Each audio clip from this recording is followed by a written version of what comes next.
Primeira carta aos Coríntios, capítulo 6, versículos 19 e 20. Assim nós lemos: ou não sabeis que o nosso corpo é o templo do Espírito Santo, que habita em vós, proveniente de Deus, e que não sois de vós mesmos? Porque fostes comprados por bom preço. Glorificai, pois, a Deus no vosso corpo e no vosso espírito, os quais pertencem a Deus. Amém. Estamos falando hoje a respeito de ações pecaminosas e tolerância dessas ações pecaminosas, às vezes no meio da igreja. Esta foi a visão que Paulo teve à igreja de Corinto, porque que ele destacou, ele falou a respeito disso, que havia pecado no meio da igreja e havia tolerância com o pecado. Então, mesmo aquela igreja contendo ou sendo dotada de todos os dons espirituais, embora fosse uma igreja dotada de dons espirituais, era uma igreja fragilizada, porque o pecado estava no meio dela. Então, não basta o crente ser cheio do Espírito Santo e ter dons espirituais, mas a Bíblia diz: vigiai e orai. Então nós precisamos vigiar também. Se o crente tem muito poder, muito unção, mas não vigiar, ele está sujeito a pecar, está sujeito a cair, não é? Então nós temos a responsabilidade realmente de tratar aquilo que precisa ser tratado. Quem está ferido precisa ser curado, não vai ficar a vida inteira ferido. Quem ficar ferido a vida inteira vai ficar sofrendo. E tem pessoas que acham que o seu pecado foi resolvido, que Deus já se esqueceu, que o pecado prescreveu. Pecado não prescreve. Pecado não prescreve. Já tratamos de vários casos de pessoas que estão 20, 25 anos em pecado, e Deus falando, a pessoa resistindo, até que tem um dia que ele tem que chegar e confessar, porque não aguenta mais. Então o pecado não prescreve.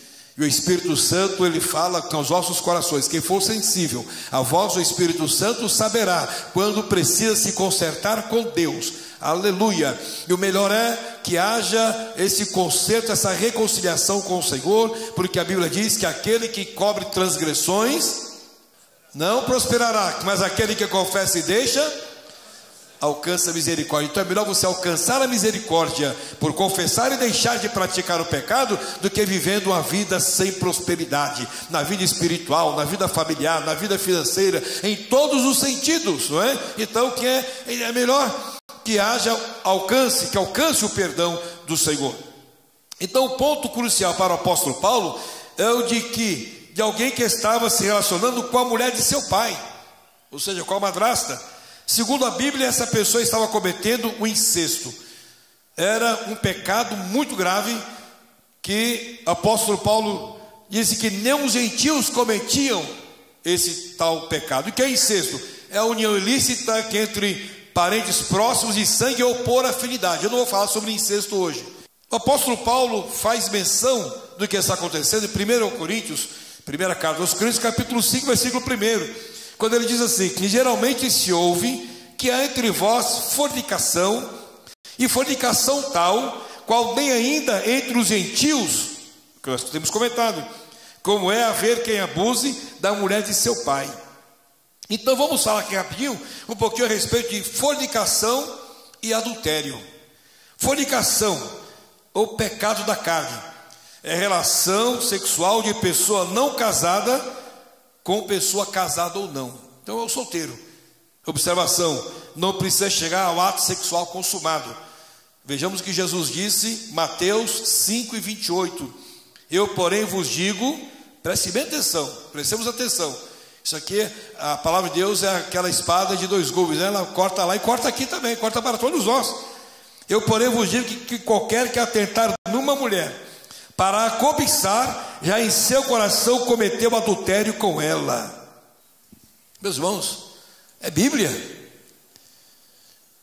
Irmão, sabe que tem pessoas que acham que isso não vale para ela? Ou que Jesus não quis dizer isso? Não é isso que quis dizer, é isso sim. Paulo soube desse tipo de acontecimento dentro da própria igreja. Este comportamento era o resultado, meus amados, de uma sociedade que vivia em degradação moral. Uma sociedade que vivia em degradação moral. E os novos convertidos, os crentes, precisam saber que a vida do crente tem que ser diferente da vida vivida na sociedade. A vida do crente tem que ser diferente da vida vivida na sociedade. A sociedade tem um comportamento e o crente não pode ter esse mesmo comportamento.